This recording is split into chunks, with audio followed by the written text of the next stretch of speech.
Okay, Joshua chapter 10. Now it came to pass when Adonizedek, king of Jerusalem, heard how Joshua had taken Ai and had utterly destroyed it, as he had done to Jericho and its king, so he had done to Ai and its king, and how the inhabitants of Gibeon had made peace with Israel and were among them, that they feared greatly, because Gibeon was a great city, like one of the royal cities, and because it was greater than Ai, and all its men were mightier. Therefore Adonizedek, king of Jerusalem, sent to Hoham, king of Hebron, Piram, king of Jarmuth, Japha, king of Lachish, and Debir, king of Eglon, saying, Come up to me and help me, that we may attack Gibeon, for it has made peace with Joshua and with the children of Israel.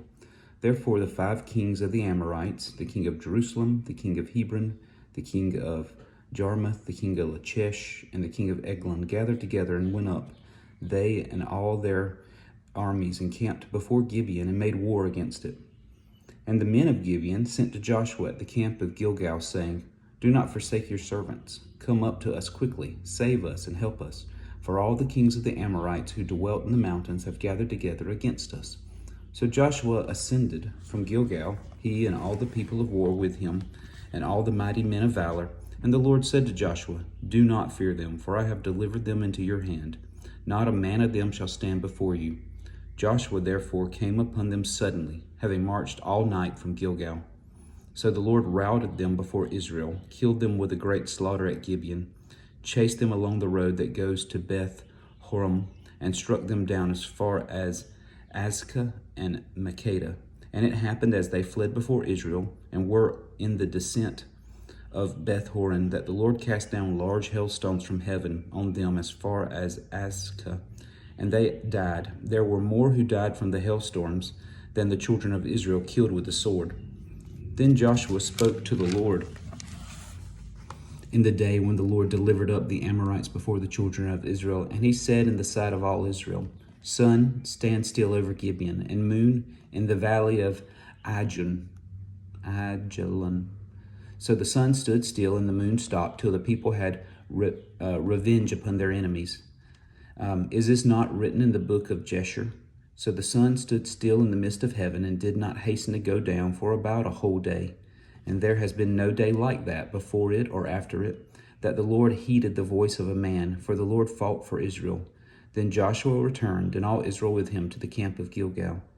But these 5 kings had fled and hidden themselves in a cave at Makkedah. And it was told Joshua, saying, The 5 kings have been found hiding in a cave at Makkedah. So Joshua said, Roll large stones against the mouth of the cave, and set men by it to guard them. And do not stay there yourselves, but pursue your enemies and attack their rear guard. Do not allow them to enter their cities, for the Lord your God has delivered them into your hand.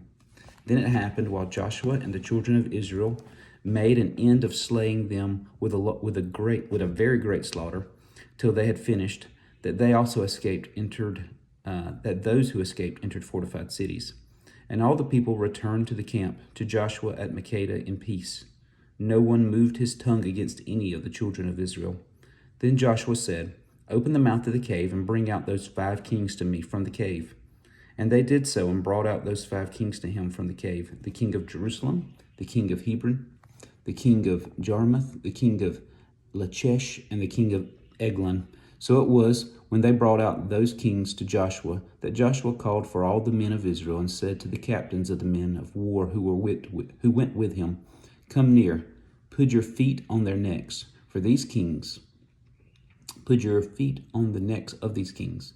And they drew near and put their feet on their necks. Then Joshua said to them, Do not be afraid, nor be dismayed. Be strong and of good courage, for thus the Lord will do to all your enemies against whom you fight. And afterwards Joshua struck them and killed them and hanged them in 5 trees, and they were hanging in the trees until evening. So it was at the time of the going down of the sun that Joshua commanded, and they took them down from the trees, cast them into the cave where they had been hidden, and laid large stones against the mouths of the cave, which remain to this very day. On that day Joshua took Makkedah and struck it and its king with the edge of the sword. He utterly destroyed them, all the people who were in it. He let none remain. He also did to the king of Makkedah as he had done to the king of Jericho. Then Joshua passed from Makkedah and all Israel with him to Libnah, and they fought against Libnah. And the Lord also delivered it and its king into the hand of Israel. He struck it and all the people who were in it with the edge of the sword. He let none remain in it, but he did to its king as he had done to the king of Jericho. Then Joshua passed from Libnah, and all Israel with him, to Lachish, and they encamped against it and fought against it. And the Lord delivered Lachish into the hand of Israel, who took it on the second day, and struck it and all its people who were in it with the edge of the sword, according to all that he had done to Libnah. Then Horam, king of Gezer, came up to help Lachish, and Joshua struck him and his people until he left none remaining. From Lachish Joshua passed to Eglon, and all Israel with him, and they encamped against it and fought against it. They took it on that day and struck it with the edge of the sword. All the people who were in it he utterly destroyed that day, according to all that he had done to Lachish. So Joshua went up from Eglon, and all Israel with him, to Hebron, and they fought against it. And they took it and struck it with the edge of the sword, its king, all its cities, and all the people who were in it. He left none remaining according to all that he had done to Eglon, but utterly destroyed it and all the people who were in it. Then Joshua returned, and all Israel with him, to Debir, and they fought against it. And he took it and its king and all its cities. They struck them with the edge of the sword and utterly destroyed all the people who were in it. He left none remaining. As he had done to Hebron, so he did to Debir and its king, as he had done also to Libnah and its king. So Joshua conquered all the land, the mountain country, and the south, and the lowlands, and the wilderness slopes, and all the kings he left none remaining, but utterly destroyed all that breathed, as the Lord God of Israel had commanded. And Joshua conquered them from Kadesh Barnea as far as Gaza, and all the country of Goshen, even as far as Gibeon. All these kings and their land Joshua took at one time, because the Lord God of Israel fought for Israel. Then Joshua returned, and all Israel with him, to the camp at Gilgal.